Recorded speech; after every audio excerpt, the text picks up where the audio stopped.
नमस्कार। अक्षय तृतीया एक अद्भुत अक्षय अविनाशी तिथि है। तो आइए इस पावन पर्व की कथा को जानते हैं उसी भाव से, उसी श्रद्धा से जो इस दिन को सचमुच अक्षय बनाती है। तो अक्षय शब्द का अर्थ है जो कभी न घटे, न खत्म हो, न समाप्त हो। और तृतीया का अर्थ है शुक्ल पक्ष का तीसरा दिन, अर्थात वैशाख महीने के शुक्ल पक्ष की तीसरी तिथि को अक्षय तृतीया मनाई जाती है। कहते हैं कि इस दिन सूर्य और चंद्रमा दोनों अपने उच्चतम प्रभाव में होते हैं, इसलिए यह दिन स्वयं प्रकृति से ऊर्जा, सौभाग्य और अक्षयता का आशीर्वाद लेकर आता है। अक्षय तृतीया का एक अत्यंत ही पावन पक्ष है भगवान परशुराम जी का जन्म। भगवान विष्णु जी के छठे अवतार परशुराम जी का अवतरण अक्षय तृतीया के ही दिन हुआ था। उनका जन्म तब हुआ जब पृथ्वी पर अधर्म बढ़ गया था। राजाओं और क्षत्रियों ने अन्याय करना शुरू कर दिया था और धर्म की मर्यादा टूट रही थी। तो भगवान परशुराम ने जन्म लेते ही प्रतिज्ञा की, जब तक अधर्मी क्षत्रियों का नाश नहीं करूँगा, चैन से नहीं बैठूंगा। उन्होंने 21 बार पृथ्वी को क्षत्रिय विहीन कर दिया, लेकिन उनका उद्देश्य केवल नाश नहीं था बल्कि धर्म की स्थापना थी। तो परशुराम जी का अवतरण हमें सिखाता है कि जब भी अन्याय बढ़ता है तो धर्म की रक्षा हेतु शक्ति का प्रयोग करना बहुत जरूरी है।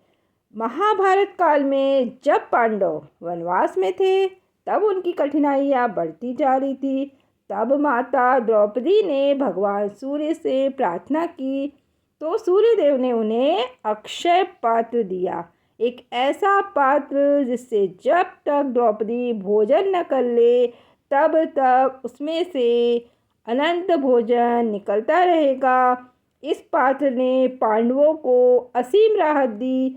कभी ऋषि मुनियों को, कभी भूखे अतिथियों को भूखा नहीं रहने दिया, वे सभी को भर पेट भोजन कराती, कभी उनके सम्मान में कमी नहीं आने दी।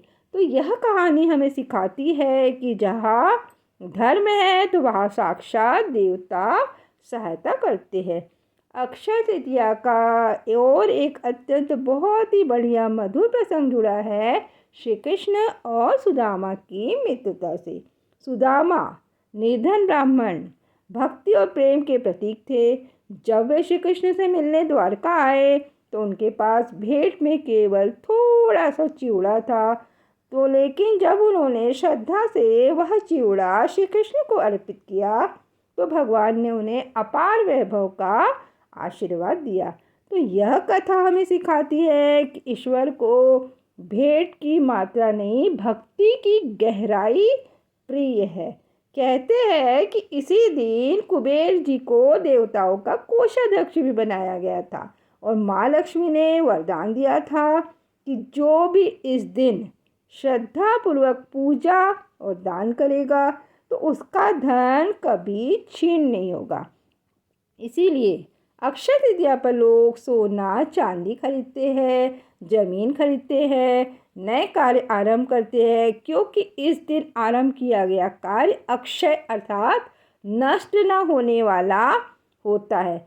और कुछ मान्यताओं के अनुसार इसी दिन त्रेता युग का आरंभ भी हुआ था, जिस युग में भगवान राम जी का अवतार हुआ, जिसमें धर्म, सत्य और मर्यादा सर्वोच्च थी। तो इस प्रकार यह दिन केवल धार्मिक नहीं बल्कि युग परिवर्तन का भी साक्षी है। अक्षय तृतीया पर किए जाने वाले कार्य, गंगा स्नान या पवित्र नदियों में स्नान करना चाहिए, हवन, जप, तप करना चाहिए, व्रत का पालन करना चाहिए, गौदान करना चाहिए, अन्न, वस्त्र, जल, छतरी, चप्पल अपनी सामर्थ्य के अनुसार जो बन सकता है वो दान करना चाहिए। भूखे को भोजन कराना, वट वृक्ष की पूजा, तुलसी माता की पूजा। कहते हैं कि इस दिन किया गया दान कई जन्मों तक पुण्य राशि में वृद्धि करता है।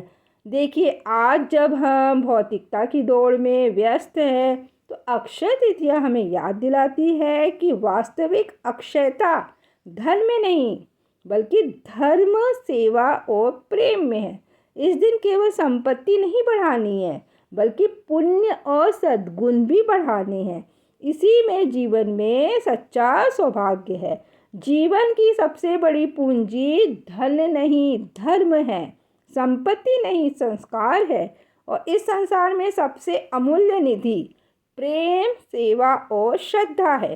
तो अक्षय तृतीया का सच्चा अर्थ है अपने भीतर उजाला करना, दूसरों के जीवन में भी सुख और आशा का दीपक जलाना।